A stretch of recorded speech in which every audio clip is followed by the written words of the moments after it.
Bismillah, alhamdulillah, on arrive déjà au dernier masque. Alors, subhanallah, le temps de préparation pour cette semaine de formation,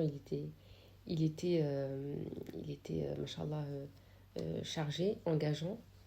Mais finalement, alhamdulillah, j'ai dû passer aussi par ces 5 masques pour pouvoir arriver à ce podcast-là aujourd'hui, parce qu'on cherche la perfection, on cherche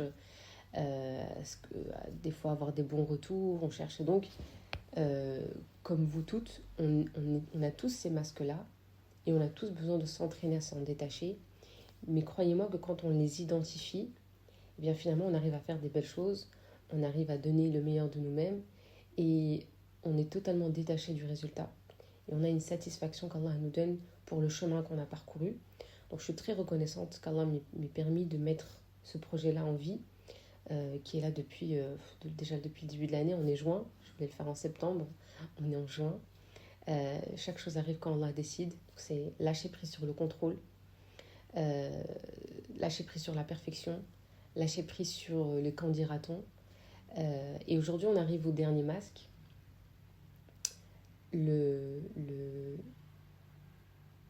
Je vais commencer encore une fois par quelque chose qui peut sembler paradoxal, parce que ce masque-là, il est peut-être le plus beau de tous les 5 sur l'extérieur, et le plus difficile à questionner, le plus enraciné dans quelque chose qui ressemble absolument et profondément à de l'amour.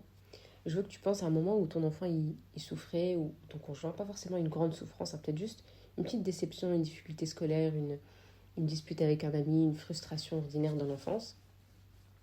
Et dans ce moment-là, dans ce moment très précis où là tu l'as vu souffrir, qu'est-ce qui s'est passé en toi? Pour beaucoup d'entre nous, c'est presque physique. C'est une contraction, c'est une urgence, un besoin immédiat de faire quelque chose, d'intervenir, de résoudre, d'expliquer, de consoler, de réparer, de faire en sorte que cette souffrance disparaisse le plus vite possible.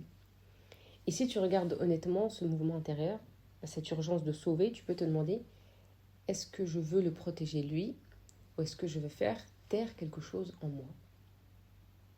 Le masque du sauvetage, il est construit sur quelque chose de réel et de beau. On appelle ça souvent la mère poule.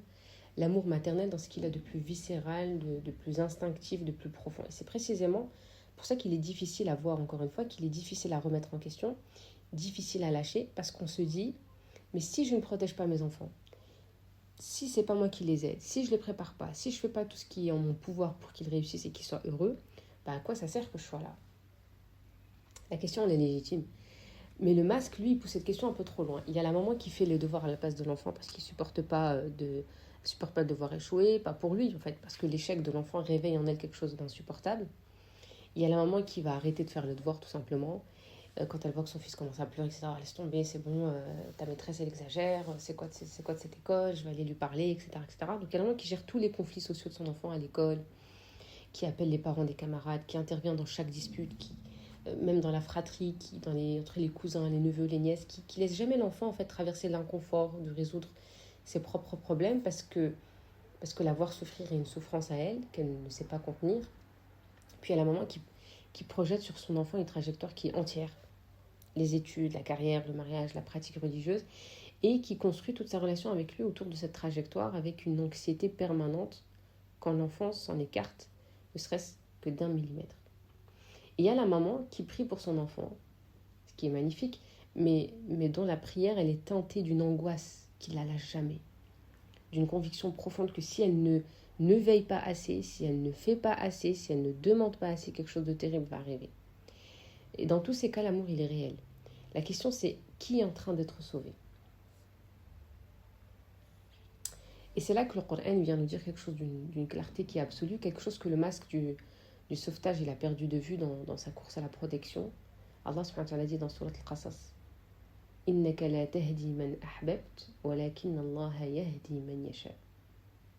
Tu ne guides pas qui tu aimes. Tu ne guides pas comme toi tu veux, comme toi tu l'entends. C'est Allah qui guide qui il veut.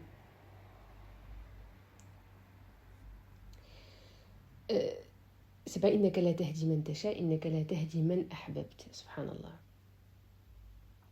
Ce verset il a été révélé à propos du prophète sallam lui-même, lui qui aimait son oncle Abu Talib d'un amour immense.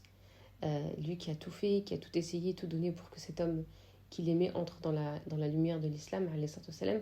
Et Allah lui dit, c'est pas dans tes mains en fait. Si le prophète sallam, avec toute sa lumière, toute sa proximité avec Allah azza wa jal, tous ses privilèges, tout son amour, il ne pouvait pas guider celui qu'il aimait. Alors nous, avec notre amour immense, mais qui est humain et limité, comment on pourrait sauver nos enfants de tout?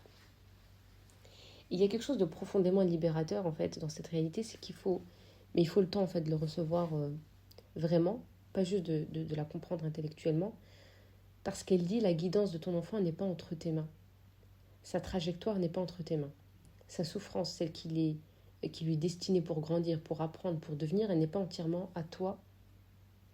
C'est pas entièrement à toi de l'effacer en fait. C'est pas une invitation bien évidemment abandonnée dans son rôle de mère, mais c'est juste une invitation à rester dans la bonne place, la place de juste. Le prophète sallam a dit, sache que si la nation entière se réunissait pour te faire du bien, elle ne pourrait te faire que le bien qu'Allah a déjà décrit pour toi. Et si elle se réunissait pour te nuire, elle ne pourrait te nuire que de ce que Allah a déjà écrit contre toi.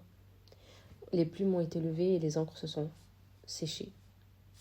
Les plumes ont été levées. Ce hadith, quand on le lit en tant que maman qui porte l'anxiété de cette surprotection, il dit quelque chose quand même d'extraordinaire, c'est que la vie de ton enfant, elle est entre les mains d'Allah azza wa jal, pas entre les tiennes. Tu es l'instrument du soin, t'es pas la source du destin. Et l'antidote de ce masque, encore une fois, l'antidote qui est profond, spirituel, mais qui est durable, c'est tawakkul, la confiance totale en Allah azza wa jal. Pas la passivité, pas l'indifférence, attention, mais cette capacité à faire sa part, pleinement, avec amour, avec présence, mais ensuite à remettre le reste à celui dont les mains ne lâchent jamais. Et ce masque, encore une fois, il coûte dans les deux sens. C'est-à-dire que par rapport à l'enfant, parce qu'un enfant qu'on surprotège, qu'on sauve systématiquement de toute épreuve, qu'on décharge de toute difficulté, cet enfant il grandit sans apprendre quelque chose qui est essentiel, c'est que la difficulté elle ne détruit pas. Alors, ça peut être dans des exemples très simples. Je prends l'exemple d'une maman qui avait pour habitude de dire à son fils régulièrement quand il faisait des erreurs, c'est pas grave, c'est un accident, c'est ok, on va régler ça, etc. Et en consultation, quand on a décortiqué, elle a bien fini par comprendre que c'est pas une phrase qu'on va lui dire, c'est pas une réalité. Quand il va faire des erreurs, on dira oh, c'est pas grave monsieur, c'est un accident. Il y a des erreurs pour lesquelles il va falloir prendre sa responsabilité. Quand il y a un excès de vitesse, quand on n'a pas respecté une règle, quand on n'a pas respecté une loi, on a manqué d'un devoir. Donc c'est important de se dire qu'on peut traverser l'inconfort et s'en sortir plus grand, qu'on est capable par soi-même, avec l'aide d'Allah Azza wa Jal, de se relever. On a fait des erreurs, on reconnaît qu'on a fait l'erreur, on corrige l'erreur. Et quand le monde réel arrive, parce qu'il arrive toujours, cet enfant-là, il n'a pas les outils en fait. Parce que sa mère, elle les a portés à sa place pendant trop longtemps.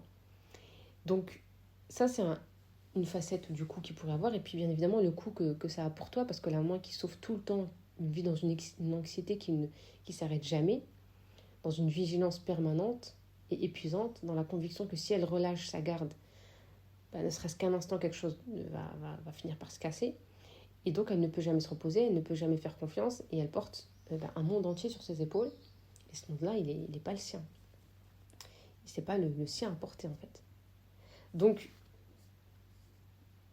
quelle est la place juste, si ce n'est pas le sauvetage permanent, si ce n'est pas l'abandon? Parce que ça, c'est vraiment un masque dans lequel il faut trouver un équilibre. Je crois que la place juste, c'est celle que le prophète sallam a décrite dans la façon dont il aimait. Et il aimait profondément, intensément, avec une tendresse qui nous est rapportée dans des dizaines de hadiths. Mais il laissait la souveraineté à Allah Azza wa Jal. Il priait, il agissait, il était présent. Alayhi salatu wassalam. Et il remettait la place juste pour nous. C'est être le sol, en fait, pas le ciel. C'est être la terre ferme sous les pieds de l'enfant, stable, douce, présente, pour qu'il puisse tomber et se relever en sachant que quelqu'un est là. Pas être l'air qui respire, en fait. Pas...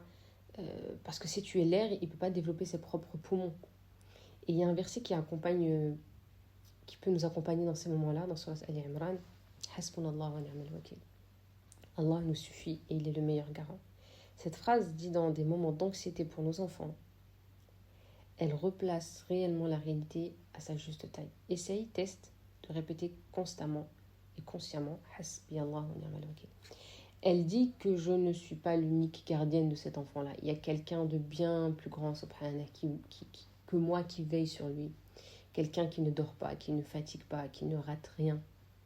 Et, je peux faire confiance à cette surveillance-là et je dois, pendant que je joue mon rôle à moi, pleinement, librement, sans anxiété de devoir tout contrôler. Donc aujourd'hui, comme chaque jour de cette semaine-là, et ce sera le dernier, une seule chose à observer, un moment où tu vas ressentir l'urgence de sauver, de protéger, d'intervenir avant d'agir. Juste une respiration. Pose cette question-là. Est-ce que je fais ça pour lui ou pour apaiser quelque chose en moi? Les deux ne s'excluent pas, mais les voir, les distinguer, c'est le début d'une relation avec ton enfant qui le laisse grandir et qui te laisse toi-même respirer. Et cette semaine, on a regardé ensemble donc 5 masques, 5 façons dont l'ego s'est glissé dans notre maternité sans qu'on lui ait demandé.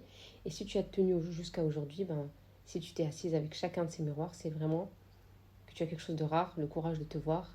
Hasbunallah wa ni'mal wakil, Allah nous suffit et il est le meilleur garant. Je te laisse écouter donc ces podcasts-là, peut-être les réécouter tant qu'ils sont encore accessibles jusque dimanche, bi'idhnillah.